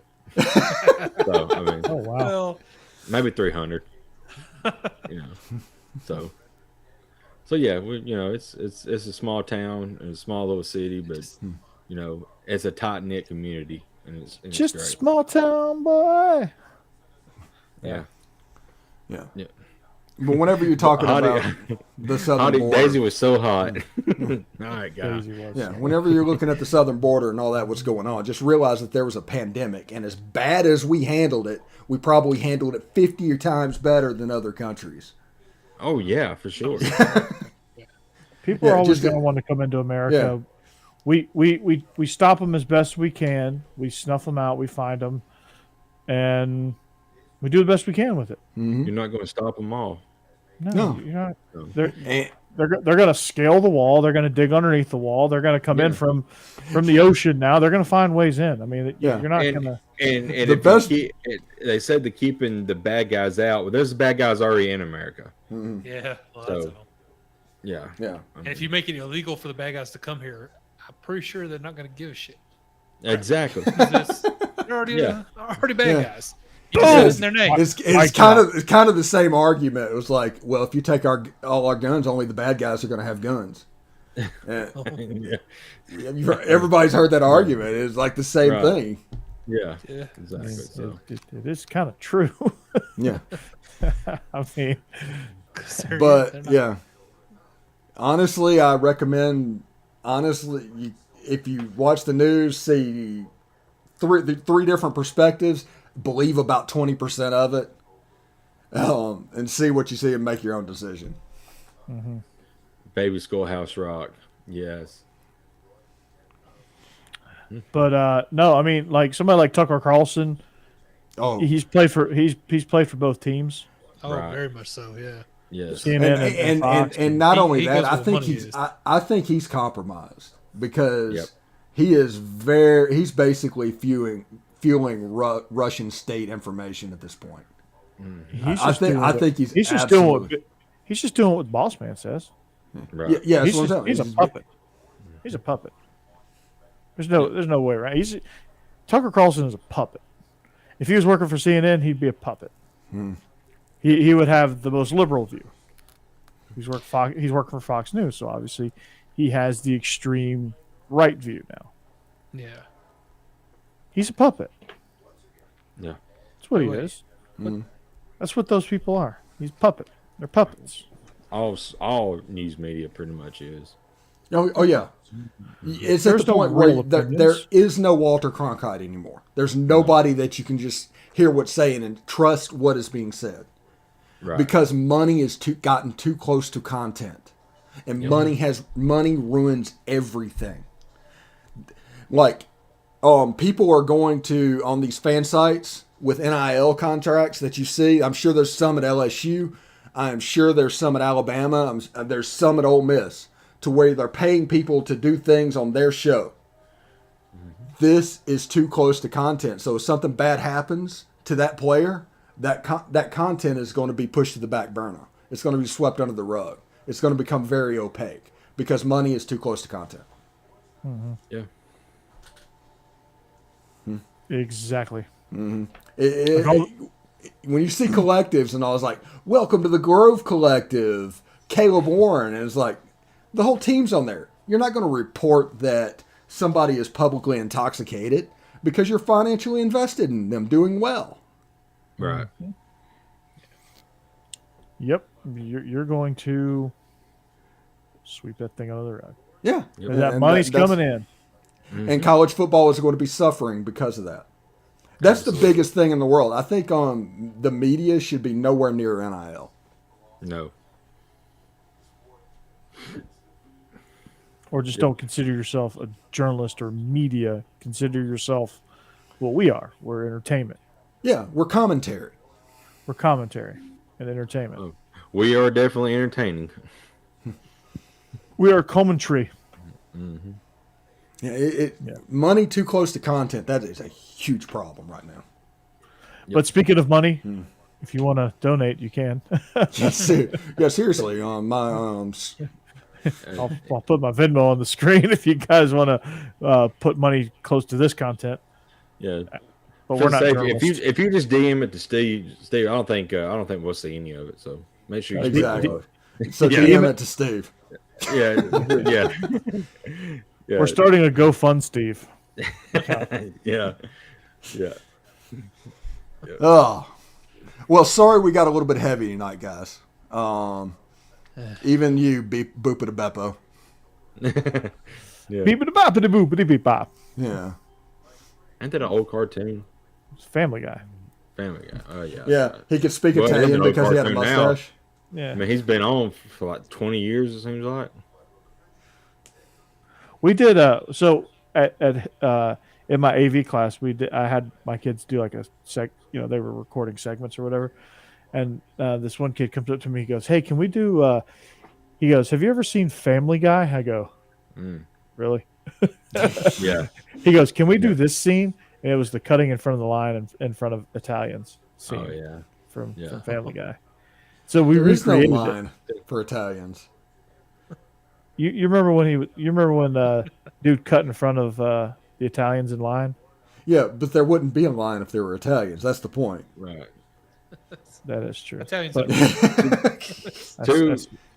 Two I of see my what you favorites. Two of my favorite scenes in that show, and I'm not being judgmental or anything, but the Asian woman driving and she's trying to like, Cuts across like I four go lanes. now. Good luck everybody else, and everybody else. She just gets over in the far left hand and just kills everybody behind her. And then the other one is whenever Lois and Peter start fighting, and she gets on top of Peter and says, "You like eating red carpet? You like eating red carpet?" And then old Quagmire's outside listening. He just falls out and goes gee. Yeah, it is so funny. I have belly laughed at a lot of those episodes. Oh my gosh, The one where Brian owes Stewie money is hilarious. Oh, that's good. Yeah. You got my Where's money? my money? Where's my money, man? Yeah. Where's my money? Just beat the crap. And then Peter and the chicken fighting, like they fight like 5-6 different times. It's good. And it's like 13 minutes long. The whole Yeah. I know, episode is a exactly. chicken. It's so great. Yeah. Peter playing for the New England Patriots. Wilkins, Hyundai, and Subaru. Yeah. We have Hyundais and Subarus. Yeah. Hi. And then you have Shapoopy. Yeah. Hi. Shapoopy. By the way, this is tangentially related. A Million Ways to Die in the West. The best that Charlize Theron has ever looked. That was a is now good movie. free to watch on IMDb. I've been looking for that free to watch for a while because I'm not willing to pay for it, but it is out now streaming. So That is a good movie. Yeah, I think it's on Peacock, too. Mhm. oh, is it okay? Yep. I saw it on IMDb TV. And if anybody here is a wrestling fan, like I am, Undertaker is headlining the WWE Hall of Fame this year. Oh, nice. Well deserved. I heard Stone Cold might come out of retirement for Yes. WrestleMania I cannot in wait. Dallas. Yes. I'd actually watch that. Yeah, I haven't there. watched wrestling in years. I There's think that's on one- Peacock, too. Yes, one of the guys, Kevin Owens. He's been That's on he's USA. been building that No, up a little USA. bit. Yeah. Raw and SmackDown both are on well, they're on USA, but like the pay-per-views, you either pay it or you have Peacock. It's on there on the WWE Network. That's where the WWE Network is on Peacock. But Kevin Owens has been trashing, Dallas and Texas pretty hard. So I think they're trying to build that up for Stone Cold to come back. Well, to combine those two things, previously hard to find movies and wrestling. Suburban Commando is another one. If you ever find that, let me know. I've been trying to watch that for like a year and a half now, but it's Oh, not wow. free anywhere.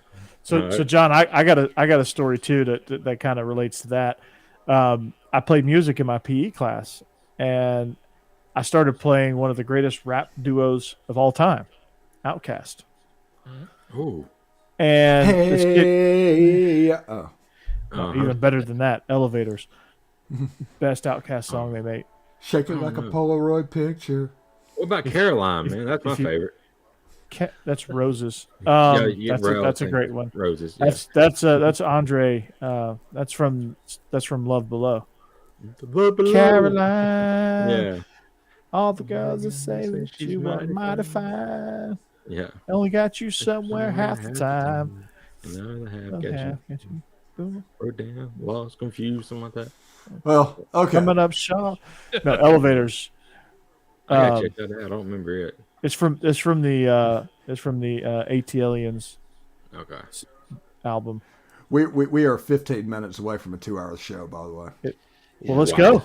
Let's get it. So I was listening. I put on Outkast, and this kid comes up to me and goes, "Coach, what is this crap?" It's like, Oh, no. I was like, "Why are we listening to this lame Put him in a stuff?" diamond cutter? I did. I RKO'd him. I was like, The diamond cutter. There you go. I was like, son. I was like, all right, who's your favorite rapper? He goes, Young Boy NBA. Oh my gosh. Okay, first of all, that's the wackest answer you could have given me. Second of all, Young Boy's not even a thought without Outkast, because Outkast put the South on the map. So beat it.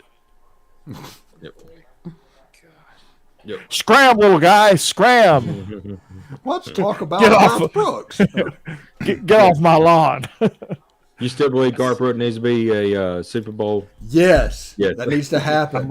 I'm with you on that. I'm with you on that. That'd be a great show. Also, one of the coolest things ever is going to a game at Tiger Stadium and that first riff of Colin Baton Rouge hits. Yeah. That place goes absolutely nuts and they become unhinged. For the rest of the game. Yeah. They become unhinged when they wake up that morning. Yeah. This Yeah. This just allows them to channel. It's like, okay. It used to be, it was like, it's Saturday night in Tiger Stadium. Chance of rain never. And Right. I was down there in like 2 rainstorms and it was raining. And he said that. And I was like, come on, guys. But people just lost their mind whenever that happened. I'm sure. Bum, bum, bum, dun. Oh, yeah. They lose their mind on that one, too. You're right. They do lose their mind a lot. Favorite Garth Brooks song, Steven? Huh? That's why they're good fans. Favorite Garth Brooks song? Colin Baton Rouge, honestly. Colin Baton Rouge. Yeah. If Mine's I wasn't an Ole Miss fan, if I didn't grow up and just completely changed and everything Ole Miss, I would be an LSU fan. I have no doubt about that. Mine's That Summer. I don't know why. I just love that song. We get unhinged when we have our beer with our egg McMuffins at 10 a.m. Y'all start about 6 in the morning. Shit, Come on, y'all have been up for 6 hours at 10 a.m. So yeah, exactly. we'll get a no. Yeah. My favorite, and this is for personal reasons, because when I was 15, I started a tradition at family reunions, and then that bled over into actually karaokeing it with the writer of the song here in Nashville at the bar Losers, Friends in Low Places. Yeah, that's a good one too. Yeah. Earl Buddy Lee wrote the song, and he came up to me. He looks like Doc Brown, first of all, from Back to the Future. And So Scott. yeah, So I'm up there. You know, I've had a few bourbon gingers at this point, and I'm like, okay, I'm gonna put my name on the karaoke list. And so I go up there, and I'm wailing away on Friends in Low Places, and he comes up the stage. I'm like, who the hell is this guy? Who let this homeless guy in here? He's like trying to take the mic from my hand. I'm like, what are you doing? And so I Heisman'd him. Oh, I Heisman'd him, and I kept going. And then the dude controlling the song, he stopped the song. He's like, "No, dude, this dude's legit. He's for real." So then I ended up singing it with him, and then we had a drink after. He bought me a drink afterward, and the rest is history. the rest is history. That's my story. Second I think it's Garth on Brooks my. show. I think Second- it's on my Facebook page too. Second Garth Brooks song that I think about is Beaches of Cheyenne. That's good. That's a good one. I love Colin Baton Rouge. I Yeah. love Standing Outside the Fire. I love Papa Love Mama. Papa Love Mama was a good song. Yeah, good. Papa He was a trucker nearly all his life. Yeah. Yeah. He never hit the brace, and he was shifting gears. Rodeo's good. Rodeo. Long The Neck same Bottle's album. good. And Shameless was also on that album. That was album number 3. Good. American Honky Tonk Bar Association is a good one. That was album 4. Y'all like the I dance? like Against the Grain. The The dance is a Dance. good song. I love the dance too. Basically, everything he performed at Central Park is. There is a song that of his that is really under the radar. You don't really hear a lot of it, but I think it's called When You Come Back to Me Again. It was apart from the movie Fireproof with Dennis Quaid. Mm-hmm. I love that song too. Do y'all Well, remember no. Chris Gaines? I do. Oh yeah. Do you remember Garth Brooks's Major League Baseball career with the San Diego Padres? Don't remember that. I don't remember that. People don't remember Tony Gwynn's Major League Baseball program or career with the San Diego Padres. I know, that's a good point. He faced there was a stat on him. He faced Greg Maddux, Tom Glavine, John I saw Smoltz, that. Pedro, and I forget who the 5th guy was, and he only struck out 3 times. Yeah, against all of them. Tony Gwynn was like an And it was like electric 1,000 at bats or something like that. It was Tony Gwynn insane. struck out 188 times in the 90s. Yeah, in the 90s. Yeah. That's crazy. It's like, oh my God. It's like this guy was so good, and he was just stuck at the Padres. It was so bad. And Greg Maddux only faced a 3-0 count like 100 times in his career, and like 97 of them were intentional walks. Yeah. It's crazy. You're talking about a guy who hit the corner. It was amazing. Have you seen that meme? Don't let Greg Maddux paint your house because he only paints the corners. Yeah. Yes. That's true, though. Comes in there with an 86-mile-an-hour fastball that you have no chance of hitting. No. I mean, and he even told somebody, he goes, I don't know why you're trying to steal pitches. I'll tell you what I'm about to throw. It's an 89-mile-an-hour sinker, and you're not going to hit it. Right. Yeah. And then Glavin was known for his slider, I Bleav. Yeah. He could paint the corner of a slider. And a circle change. And he a just circle pulled the change. string on that thing, and nobody could touch it. Yep. But then again, Tom Glavin was always like, he just painted the corners, let the guys put ball in play, and nobody really ever hit him hard until he got to the Mets. Right. Then they started just tagging him when he got to the Mets. Wasn't he the Game 7 pitcher of the World Series game, and he won like 1-0? That's Game 6, yes. Game 6, yes, yeah. David Justice hit the home run. Yep. Crazy. Oh yeah, I remember that. How old were you, Jake, when that happened? I was born in 91, so I was 4 or 5. You're young. Yeah. I'm 30 now. I'm not really young. I was in 5th grade. Wait, you were born in 91? Yeah. Yeah. Yeah. And he was born when I was in 1st grade. It's like I remember 91. Yeah, When I he remember was- that too. When he was born, I was 15. I had my driver's license. You could get driver's license in at 15, or you talking about your permit? No, my Mississippi, you permit. get a driver's license at 8, Yeah, Well, I got my permit at like 14 and a half. especially where he's from. Yeah. He probably knew how to. He probably like in Mississippi. You probably learned how to drive at 6. Yeah, I had driving Soon as was you're- easy for me and my friend Chris. We were in the same driver's ed car, and then there was a girl that hadn't driven at all. And Oh, Lord. I'm driving, and I was going fine. Chris drove, it was fine, and then he put her in there, and we all thought we were going to die. Well, it's a woman driving. There you go. No, I think Cassidy's in the chat, inexperienced Jake. job. Cassidy's in the Oh, chat. anytime we go to town, I'm driving. I do not care. I'm in the control of the radio, and I'm in control of the wheel. Because I do not trust anybody else driving besides me. Oh yeah. Because yeah. she'll tell you I drive like a grandpa. I drive like five miles under the speed limit. Nice. I've never had a ticket. So there you go. Steve, how old were you in 1983? That's when I was born. In 1983, I would have been. 45. Depends on the year when you was born, because I was June. So when's your birthday? I was born in September. September. So I was 7. I was only 4. Beavis and Butthead, the driver's ed episode. That Oh. was great. Oh my god. Well, don't get me started on Beavis and Butthead. Now we could go a whole another 2 hours on Beavis and Oh Butthead. yes. Oh yeah. But in I laugh 1983, uncontrollably. 1983, that year, I went to and saw the Immaculate Deflection. I was in the stadium when the wind blew back the field goal for Mississippi Oh, wow. State, and Ole Miss won the game. Yeah, it was absolutely bizarre. But I was in that I'm stadium. Cornholio.